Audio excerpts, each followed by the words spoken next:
नमस्कार, अनुपम समाचार बुलेटिन में आप सभी का स्वागत है। चलिए आज की कुछ बड़ी और दिलचस्प खबरों पर एक नजर डालते हैं जो हमारे देश और दुनिया में हो रही हैं।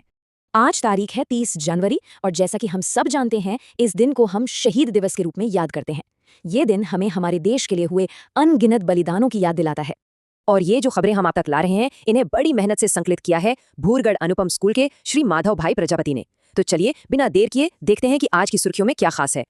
तो सबसे पहले शुरुआत करते हैं राष्ट्रीय समाचारों से, यानी अपने देश की कुछ जरूरी खबरों से।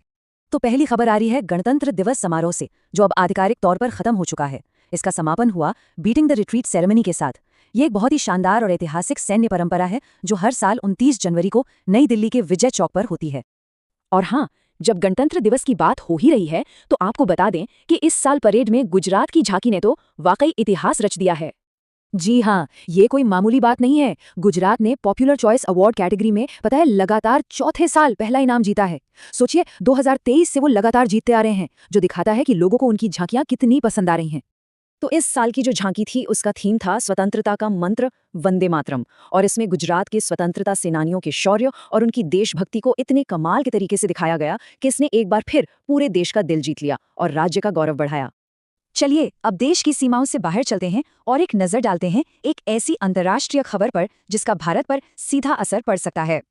यहाँ एक बहुत बड़ा रणनीतिक बदलाव हुआ यह है कि बांग्लादेश सरकार ने भारत को एक स्पेशल इकोनॉमिक जोन मतलब SEZ बनाने के लिए जो जमीन दी थी वो आवंटन अब रद्द कर दिया है और अब वही जमीन चीन को दे दी गई है।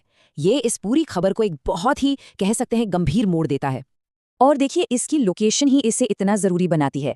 ये जमीन चटगांव के आबू बुगरा एयरबेस के पास है और भारत की सीमा से सिर्फ 100 किलोमीटर दूर। और चीन यहाँ करने क्या वाला है? एक ड्रोन मैन्युफैक्चरिंग प्लांट। तो जाहिर है ये भारत की सुरक्षा के लिहाज से एक बहुत ही अहम घटनाक्रम है। अब रुख करते हैं राजनीतिक खबरों का, जहां सुप्रीम कोर्ट ने शिक्षा के क्षेत्र से जुड़ा एक बड़ा फैसला सुनाया है। तो खबर यह है कि सुप्रीम कोर्ट ने UGC के जो नए नियम थे यानी रेगुलेशन 2026 उस पर फौरन रोक लगा दी है।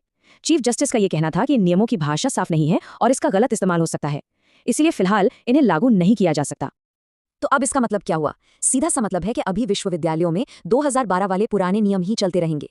अब सबकी नजरें टिकी हैं 19 मार्च पर, जब सुप्रीम कोर्ट इस मामले की अगली सुनवाई करेगा। और अब आते हैं उस सेक्शन पर जिसका हम सबको इंतजार रहता है, खासकर हमारे स्टूडेंट्स को, एजुकेशनल न्यूज। ये हुई ना बात डिजिटल इंडिया की तरफ एक बहुत ही शानदार कदम। NCERT ने अपना ऑफिशियल व्हाट्सएप चैनल लॉन्च कर दिया है।